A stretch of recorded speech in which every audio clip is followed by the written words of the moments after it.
friends and subscribers. This is China News for December 2015. This will be the last edition of the China News on this channel, the monthly China News that I've been doing now for a few years.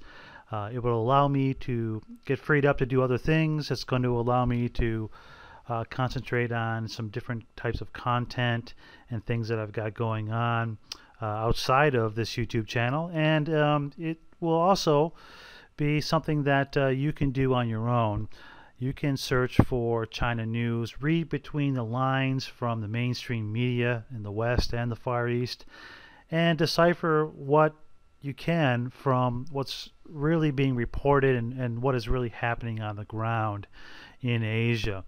It won't be that difficult for you to do. Obviously, I've been trying to give you as much information as I can, from the mainstream headlines to a few things that have been on the street at the grassroots level, and hopefully you've taken something from that and it's given you a new perspective on China, and it'll like I said, allow you to go out and harvest your own news from online sources and others, talking to people. That's one of the best ways to get information that you can't find anywhere else. Talk to people, pick their mind, and you'll discover things that you never thought were there, and tidbits of information that you certainly can't get elsewhere. So you won't be missing much. Obviously, I think that this has been a nice hobby for me to do this, something to keep my mind sane in an otherwise insane world here in the Middle Kingdom. And this should not be my last news clip from this channel, but the last monthly segment that is all on China News. So let's get right into what's going on here in China. One of the big stories that's come out over the past day or so is on the streets in Zimbabwe. They are reacting to the fact that they are adopting the Chinese yuan as a currency. This comes as a surprise to many people. For others, like myself, it's seen really more as a publicity stunt and a way to back the Zimbabwe currency rather than being a actual payment method for the people of Zimbabwe. And we look at the statistics here, and we can see that China has had a great relationship with Zimbabwe and of course many African nations for quite some time now. They've been nation building in Africa and challenging the world supremacy of the West and doing a better job of it, really, building infrastructure, making business deals, giving more and more student loans and visas to foreigners from Africa coming in to study, and vice versa. I have several friends that work in Africa that are Chinese nationals and do this on a contract basis, and they provide me with some information that is very interesting. And it also has keyed me into the fact that the West is at war with China in Africa and has been for some time. Not just the war that you may think of being as the hot war, but currency wars and trade relationships and other kinds of propaganda type wars, some black ops conflicts, and so on. So anything that happens in Africa regards to China is of big news, because they're a competitor in Africa, which is set to boom in the coming years. So what's behind this currency introduction into Zimbabwe? Why are they promoting this, and what's going on? Well, like I said, it's really more about propping up the ridiculous Zimbabwean currency that has been under hyperinflation for years now, and trying to do something to legitimize Zimbabwe's leadership, and Zimbabwe opening up as a multiple currency regime because their own currency is worthless. Now, what's happened on the streets of Zimbabwe, if you've followed any news segments over the past, well, almost decade now, you'll see that basically gold is really the only currency of exchange in Zimbabwe that's trusted. You will see people in Zimbabwe that are still mining for grams of gold and getting enough grams of gold, little tiny nuggets and specks and dust, to be able to buy bread and be able to buy other staples in the marketplace, because they can't earn enough Zimbabwe currency to be able to do so. You know, when your currency is in the trillions of units just to buy, you know, basic goods and services, it's gotten to be, you know, totally ridiculous. So, well, what's happened here is they're trying to find stopgap measures, and this by no means tells anyone out there that the Chinese yuan is ready to become the world reserve currency. Just because Zimbabwe is going to use it and recognize it, essentially they're backstopping their own currency. So we'll keep an eye on this. We'll find out if things are going any deeper than what they appear on the surface. But this will not be the last nation in Africa and throughout the world that will offer the yuan for exchange, or perhaps allow the Chinese to promote their yuan by making it one of their national currencies in, you know, these banana republics. So we'll see a lot more like this coming out. You should take it as a grain of salt. Like I said before, the Chinese yuan is still less than 5% used for international trade. China passes a sweeping anti-terror law, giving its government controversial new powers. This is a page right out of the Western playbook. What do you do when you want to pass laws that will allow you to have even more power, have your people within your borders have less privacy, and be able to spy not only on terrorists but also competitors in business? Well, you pass laws under the veil of terrorism. Same thing that the West has been doing for the past couple decades and longer. Many world powers throughout time have been able to pass anti-terror laws to claim that they're trying to keep the public safe, and meanwhile, behind the scenes, they're getting exactly what they want when it comes to business, when it comes to trade secrets, when it comes to policies that will allow them to stay in power and be able to manipulate the public opinion. Now, the controversial new anti-terrorism law, number one, allows them to crack down on dissidents within their borders and beyond. This goes for the Xinjiang people in the far west, the Muslim population in China, also any political dissidents, even the ones that are within the Communist Party, because like I've said before, there are at least two main factions within the CHICOMs. And for the past several years, Xi Jinping has been doing quite a bang-up job of eliminating all of his political competitors within the party. He's doing it literally by eliminating them on house arrest, eliminating them on being executed, eliminating them on many other fraud charges, whether true or not, like the pot calling the kettle black.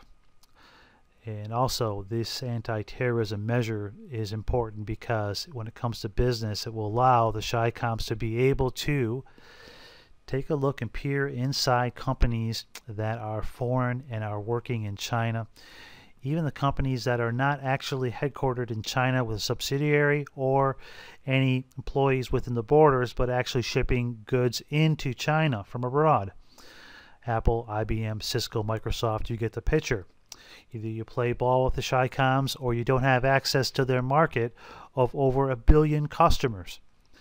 And they're going to want to be able to tap into the secrets of Apple, IBM, Cisco, and other high-tech companies while they do it. I've been through many high-tech parks throughout China and many of the major cities, and what I can tell you is that these foreign companies, many of them within your borders, are cooperating with these controversial new measures that will give up intellectual property secrets, that will ship your jobs overseas to China, that will make the public in your country even weaker in their stance when it comes to economics, when it comes to social freedoms, when it comes to just about any type of high concern topic worldwide. This is far-reaching. And we'll see this unfold in the coming years. But like I've said before, China has different set of rules, and you either play by the rules or you don't get access to the market. And the Chicoms, they aren't masking anything here to all of those that are smart enough to see between the lines. They're going all out. Either you hand over everything to have access to the markets, or you simply won't be able to do business in China and you may be labeled a terrorist. And one of the cartoons of the month has to do with China allowing couples to have 2 children. 2-child policy in China now. Low birth rate, aging population, economic slowdown are prompting the Chicoms to say you can have 2 children, as if it's their choice anyway, as if people should or shouldn't have the right to have their own kids. It's really quite bizarre, but this is, New World Order 101. It's a little bit mind-boggling to think that now you can have 2 children in China. Before, you could only have 1. Before that, under Mao, you could have many, and the more you had, the more you got paid under the communist system, under the initial Maoist communist system.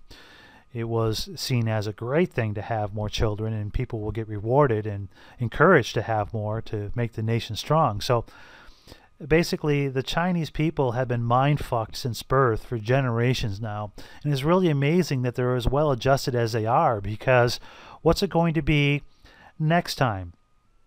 The second cartoon of the month has to do with U.S. bomber flights over Chinese islands, so they claim, and recent naval activity by China near Alaska, Hawaii, and other areas throughout the Pacific. Now, this is how China sees America's tit for tat when it comes to being in international waters. China calls these waters Chinese. The United States calls them international waters. That's really the difference here, is that in China they feel that Uncle Sam is dictating to them how they can run what they perceive as being theirs. This is very important to understand, because this is going to come up over and over again in the coming months, coming years, and so on. China really needs to be reminded, I guess, on a world stage of where they sit, because as I've said before, China and the United States are partners under the One World Limited New World Order system, or Old World Order is what it actually is, but that is how it is. They're all in cahoots together to get the slice of the pie, so to speak, the bigger slice. And they're all going through the same controllers when it comes to being able to do world trade, being able to have access to markets and be able to have access to things that they normally wouldn't have been able to have unless the bankers gave them an avenue to do so. This might be shocking to some of you, but basically they're all under the same league. So think of the United States, China, and the other big countries like Russia and so on being all part of the National Football League, okay? They're all owners of their own franchises, but they still have to do business together, and they still have to pay the piper, who controls the purse strings, who controls the avenues and accesses to world travel markets and so on. So once in a while, as it happens with the mafia, and countries have to be beaten back, or they have to be reminded of where they sit in the pecking order.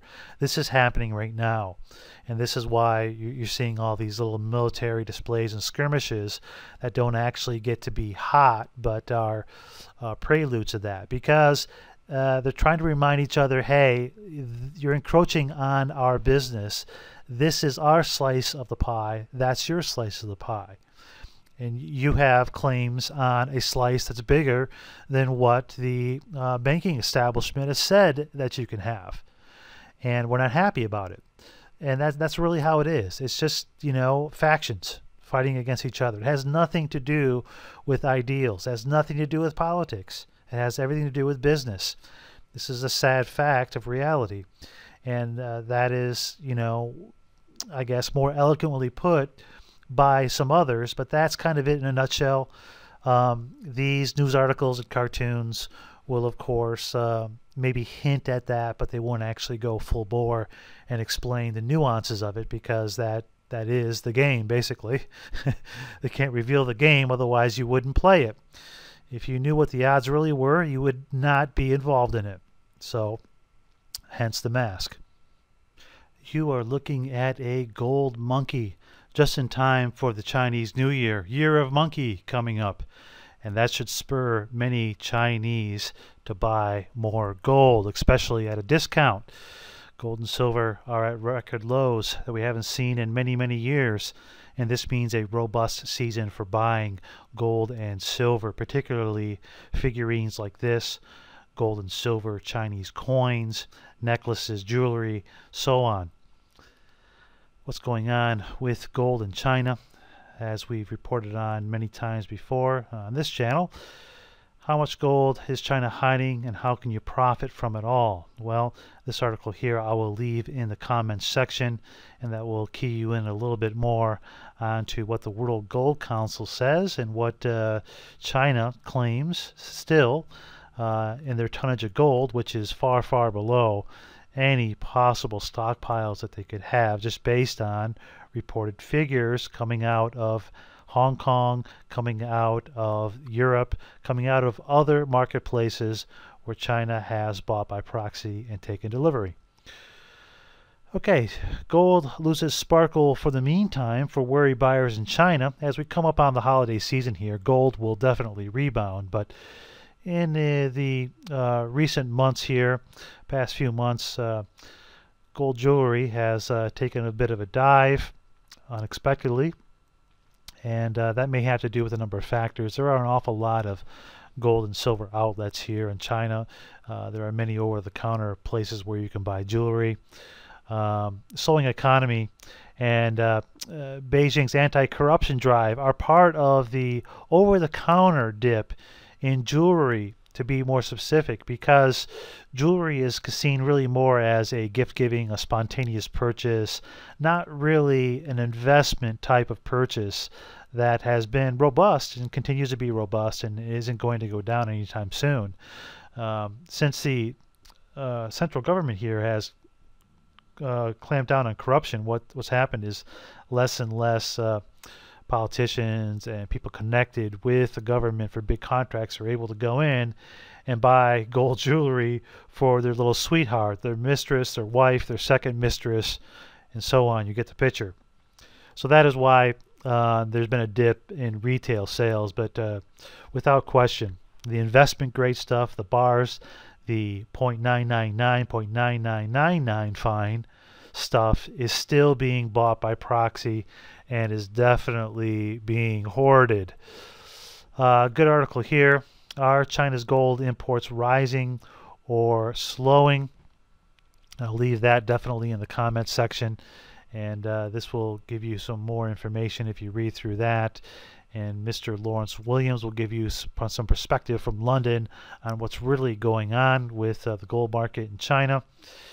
And November gold imports from Hong Kong climb, and like I said, this is the investment grade stuff. This is not the over-the-counter stuff. China's net gold imports from Hong Kong rose to 79 tons last month from 71 tons in October. That is a nice little increase. They're still below their all-time highs, but that shouldn't be something that should bring out any bears, as we know that it's in their blood, okay, part of the culture. Chinese love gold, and they should, because in times like this, it's one of the few things that will allow them to hedge for the unexpected, or the expected if you follow this channel. The world financial collapse is still underway in many different sectors. You just may not know it, obviously. If you look at the sales numbers from shopping over this holiday season, you will find that they are far below expectations. And when you see jewelry demand down, you can also assume that less and less well-heeled individuals are doing as well as they should be during this slowdown period. It should trickle down to a lot of businesses throughout the world. 78% of mainland Chinese believe West intends to contain China. This comes right out of Global Times, which is a poll that we certainly cannot take as being gospel, but based on their poll and the way that they poll people, they say bilateral relations that matter the most are China and the U.S. by far over China-Russia. And look at the percentages there. I'm not really sure how the sample size here, but basically we can kind of get a general feeling of how public opinion is here. Does the West intend to contain China? With intention but no obvious action is the most popular answer. Yes, with obvious actions. It's hearsay, no intention or action, other don't know. That is the percentages. This is a little bit interesting here. And it kind of keys into what the central government is trying to do through the media to manipulate the public opinion so that they can get what they want. If you look at the comments section on this article here at this Chinese newspaper, you'll see kind of what people are saying that are Chinese here. 78% is enough for Xi to get what's necessary to save China from the West. Well, that's humorous, but that is not too far from the truth. He needs a certain percentage level of improvement. He needs a certain amount of resentment towards foreigners. He needs a certain amount of followers into this Xi Chi-Com system to be able to get what he has to get done. They can try, but they won't succeed short of a hot war. Asia needs to forge a coalition of anti-Western powers and to draw pro-Western countries back into the fold. This is why I'm not extremely hawkish on our neighbors. This just in, sex dolls, a big hit among elderly men in China. These blow-up dolls are a hit, and sales are going through the roof with these companies that are making these love toys having incredible profits over the short term in the past here. It may sound ludicrous, but many elderly Chinese men in the country are keeping themselves occupied, and the emerging market for sex toys has really been one of the few bright spots in the economy here. And that has to do with, obviously, the large population of males to females in China, and a lot of them not being married, but also the fact that there are more adult shops than ever throughout China. And they're being more and more, I guess, forthcoming on what they are. They're even doing some advertising, which was unheard of just a few years back. So they're becoming a little more liberal in a sense. Their Japanese counterparts have been really into these type of automated blow-up dolls for many, many years now. This is really more of an Asian thing than it is in the West. These quirky displays of affection aren't as popular in Western cultures. But hey, whatever floats your boat, right? You've got to take a look sometime at the news, and you've got to have a good laugh or two. Life is short, and don't forget to have a good chuckle every once in a while. There's a lot to laugh at. There's a lot of weird stuff going on in China, believe me. If you ever get a chance to travel over here, you'll be gawking for much of your trip.